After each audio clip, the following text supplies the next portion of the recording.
Welcome to Pasqual's Eye on the Arts, with special guest star Sir Lady Java, transgender entertainer and activist. She opened the door to sexual freedom and gay rights, winning her battle in the California Supreme Court against the Los Angeles Police Department. Here we are in the hills of the Mid-City, and guess who lives here? A legend. Her name is Lady Java. I go way back. And my people have been very kind to me. It makes me feel so good. When you say your people, are you speaking of the transgender community? Yes, I am. Yes, I am. You know, when I was very young, 21 now, I don't want to say my age, but when I was 21, they say, oh, she's the queen of the punks. The queen of the punks. That hurt me so bad. When they said that, they were all laughing, but it didn't matter. I held my head up high and I walked. There wasn't many queens. I didn't know of but one, but I still had to live my life. I worked with Lena Horne, Sammy Davis Jr., Red Fox, and so many, many others. I love those people. They were my world. They were so kind to me, and that meant a lot. Being kind to one another the way God would want it. I like that. Well, you know, it seems to be now, I had the opportunity to see our president's wife talk about the transgender community and how excited she was for the world to be changing and stop the prejudice and all these good things. Tell us a little bit about your background. You know what? That's a wonderful thing that Miss Obama said. It kind of makes me feel so good inside to hear that Miss Obama would say to help the transgender people not to be so prejudiced. I think that if people would get to know our people, they would get to know them and they love them. Because we're all here.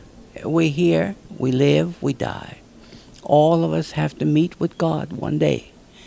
And whatever it is, you must do right. I'm so happy. They said you were the first transgender entertainer and performed with Red Fox and all these people you just spoke about. Tell us a little bit about, did you have challenge being a transgender person? Yes, I did. We're called transsexuals, basically, because I'm in a trance about my sex. So they call me a transsexual. That's okay. The others are drag queens and they're all my people. How did you actually are able to live in this society and still be a happy person? That was hard because to live my life. And my mother used to say all the time, oh, baby, she said, why do you choose that kind of life? That life is bad. And I say, I know, Mother, but someone has to make it better. So she said, well, that's why she used to wait up for me. 2 o'clock in the morning, my mother would be in the window looking for me to come home. Because she said she never knew when someone might kill me or do something terrible to me. So my mother was the inspiration for me. Well, moms are always special. What were some of the challenges you had as a transgender entertainer? Challenges? I didn't have too many challenges because I was pretty and they couldn't believe that I was a male. The women used to say, oh, I know a woman when I see one. And one woman walked out. She didn't get she didn't believe it. Men didn't believe it. They said, I'm going to go with her to see, and I would never go with them. And it was hard because the challenges my people had, I worried about them working. They had no working abilities, and if they can't work in the workplace, then they would have to go out and either prostitute or do whatever it took for them to live. And it made it hard. So my challenges were I would go out, I would try to get a job, and then I had problems with the LAPD. Oh, I heard about that. Didn't you? Your one of your shows was closed down. Yeah, they came in with me, and they took me off stage, and a policeman was about 50 of them, and they all wanted to see me, and they were looking, and they see me in a bikini. They said, "Man, I'll be goddamn." But I just looked, and I said, "What do you want?" And I had 3 attorneys in the building, and there was 1 judge to see me. That's the kind of crowd that I drew. And they came in and they said, "We're going to arrest you. We're going to start with the top, and none of the other impersonators will be able to work." And I said, "Well, what are the criteria for me? What are you doing?" And they said, they said 3 articles you have to have a male. So I had on some socks, little bitty socks, and I rolled them down. 1 article, a man's wristwatch, a very thin watch, and a bow tie around my neck. I had 3 male articles on, and my bikini. And they could not, they had to walk out of the place with their head down. I went to court on it, and I won LAPD. I won the right, the verses for Java to work, meaning other impersonators could work also. Very interested in how did you live your life as a human being amongst people that were so prejudiced at that, especially at that time. Because I could not let them know. I had to live my life. I went out with women, I went out with men, and whenever I was someplace, I always conducted myself as a lady. And when I would go to the bathroom, I would make sure there were no women in the bathroom, and I would go in the bathroom when they weren't in there. And a man would wait at the door for me to come out. I would never go in the men's restroom because I made a mistake when I was very young going in a men's restroom, thinking that that was what I was supposed to do. It caused so much chaos that I said, I'll never do that again.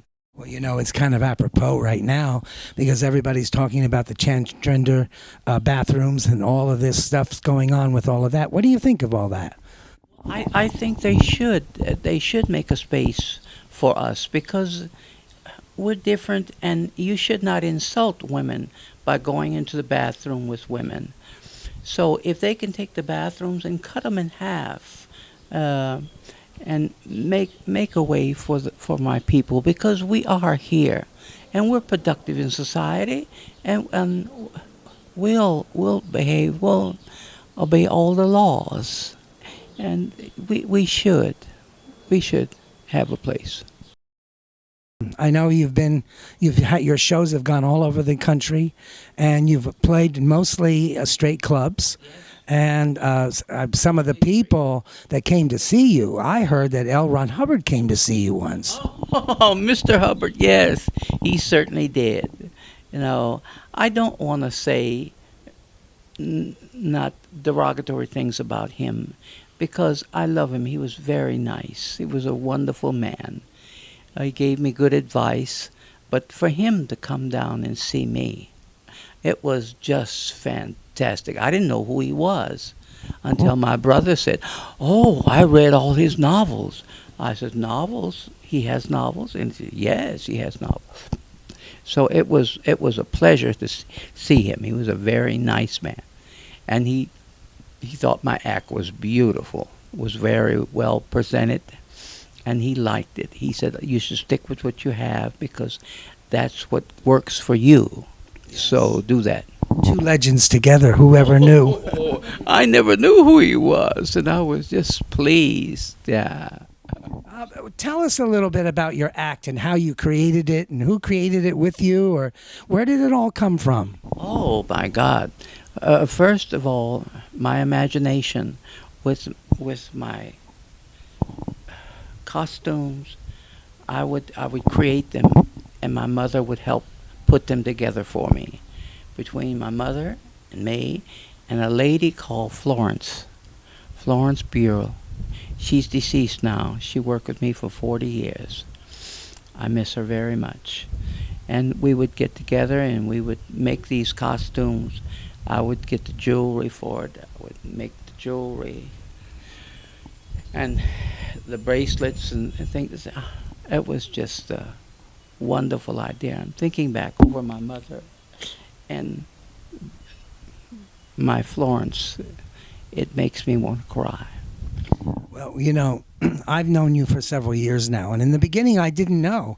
I just thought Lady Java was a great lady, and I just respected you. And every time that you would walk into some place, it would stop the band.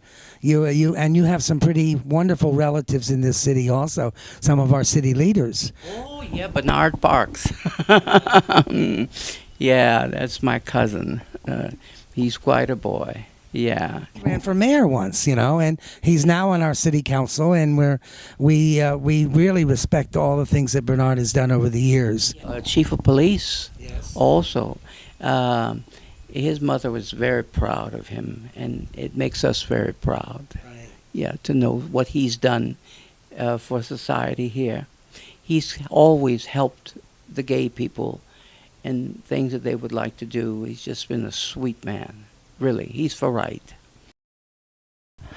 I've had a stroke, and I was not able to move my left side, and my left side of my face was twisted, and I lost a portion of my brain, and they said that I wouldn't come back, but I started praying to God, and the Almighty God has brought me back, and I'm very, very pleased with that. A stroke is not to be played with, honey. Take care of yourself. Eat right. Yes, LAPD said I had to go to court that drag shows could not be allowed in the city of Los Angeles. So I went to court on it. The rights for my people to work. And then you accomplished that. I accomplished it, yes, because they needed to work. You see, I didn't so much need the money because I was working, but my sisters after me needed it, and I had to make a way for the drag queens to be able to work in the city of Los Angeles, and that was important to me. And so I went to court with LAPD, and I won. I had a big hat on, and they wanted me to take it off, and I refused to take it off because I was a woman and I could wear a hat. I dress as a woman, and the hat was a part of my attire. So you actually live your life as a woman. This is who you are and what you are. Thank you. That's who I am. I dress as a female. I live as a female, and that's who. And I try to do it to the best of my ability. I try to wear beautiful outfits so that a woman can be proud of me when she sees me.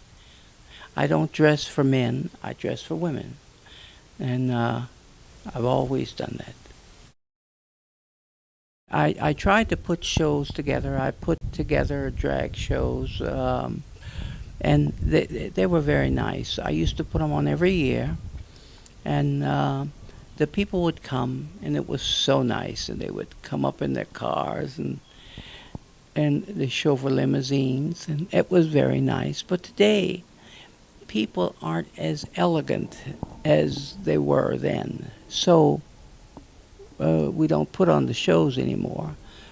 But I love putting them on. I love seeing the girls happy.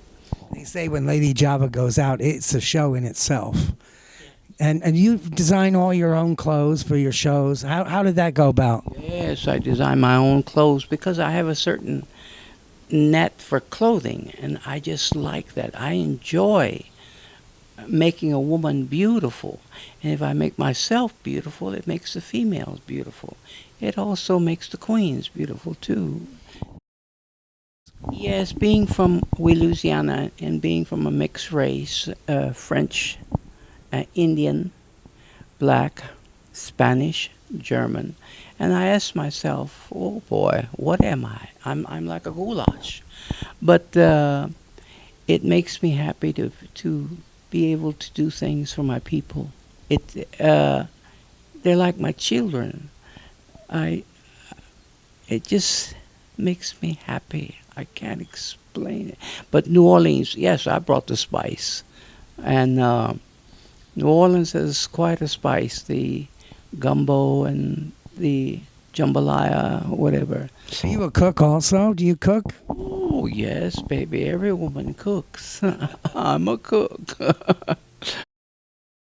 She has so much publicity. We could be here for all day and night.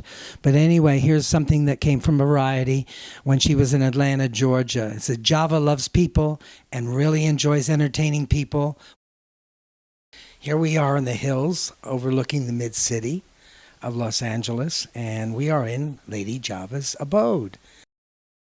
I'm so proud again to be here with Lady Java in a new hat and wearing one of my creations, believe it or not. Yes, how do you like the necklace, darlings?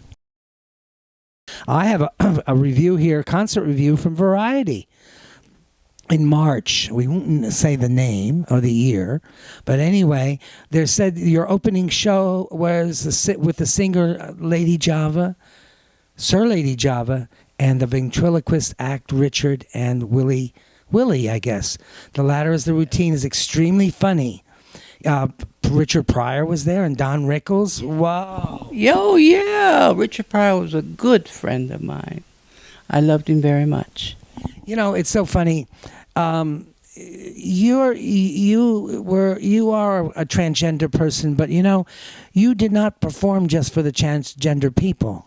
No, I never did. I'm so sorry I didn't. But I always performed for straight people, and that's the way it was. Wow, and those clubs I heard were really wonderful in those days. They certainly were. It was hard to appear just for the straight people. And when my gay people would come in, I would always put a front seat, because it was always packed. I would put a front seat there for them to sit in the front. I heard there were days when you wouldn't go anywhere unless a limo picked you up. Yes, but I did. I went to the grocery store in the limousine. I liked riding in the back. I just loved it.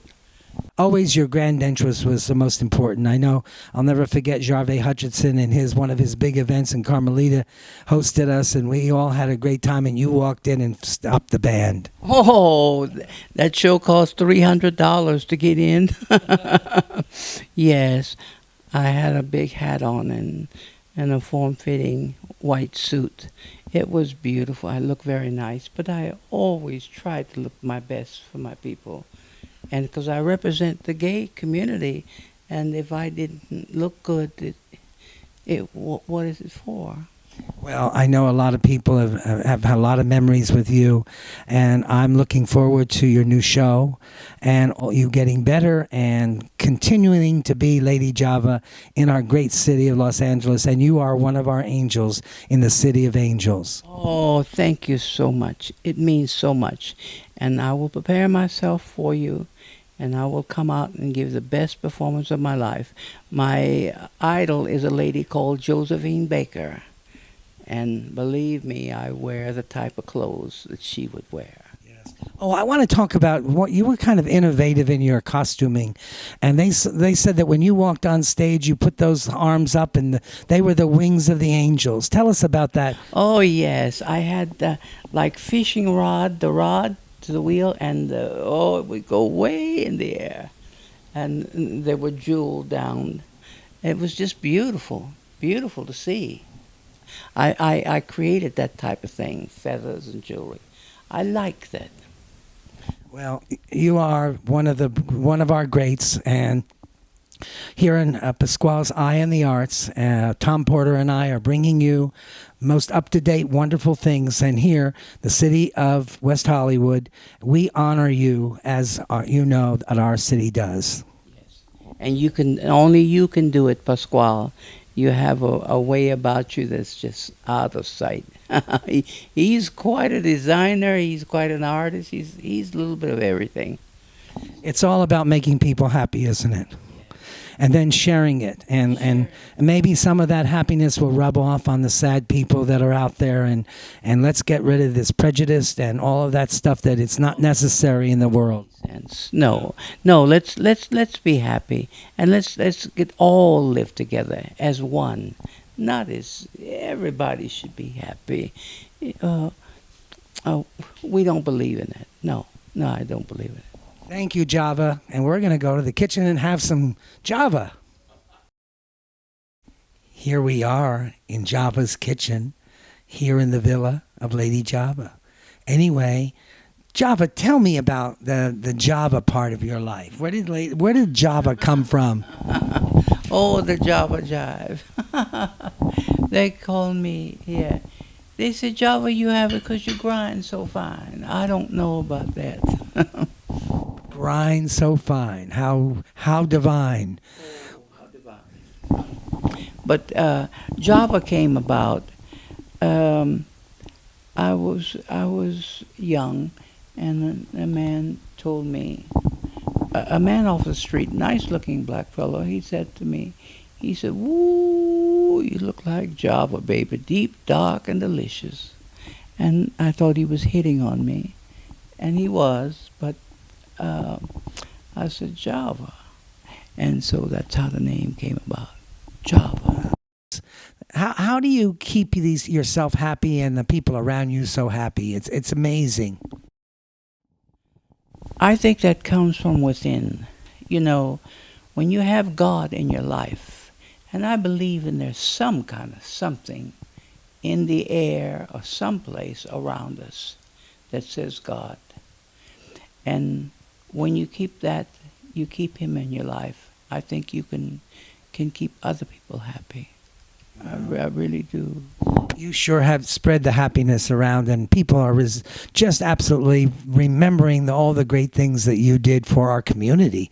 I think that's wonderful. And of course, I know that you've lived in West Hollywood for quite a number of years, and respect all the city council people, and they're behind you 100%. And possibly you may be riding in the parade this year again. The Gay Pride Parade.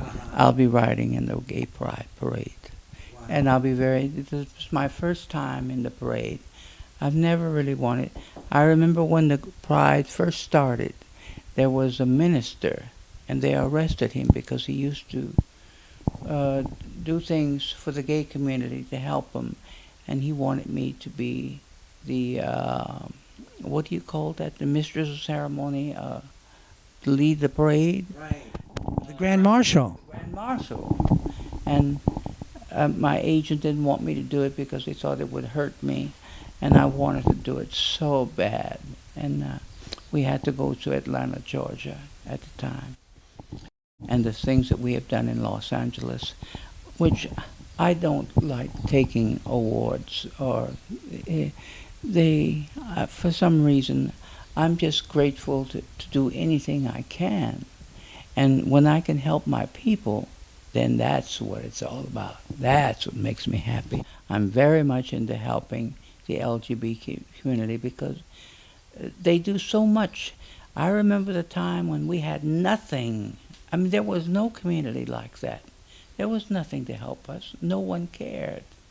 So I had to care, and I kept on and kept on and kept on. And now they're so big, it's unbelievable. You're a beautiful human being, and we are so glad to have you as one of our sharing Friends of the Arts, Hollywood International. I'm very pleased to be here, and I'm very happy to be here with you, Pasqual. I love you dearly. I think you've done wonderful things with the community as well as me. You've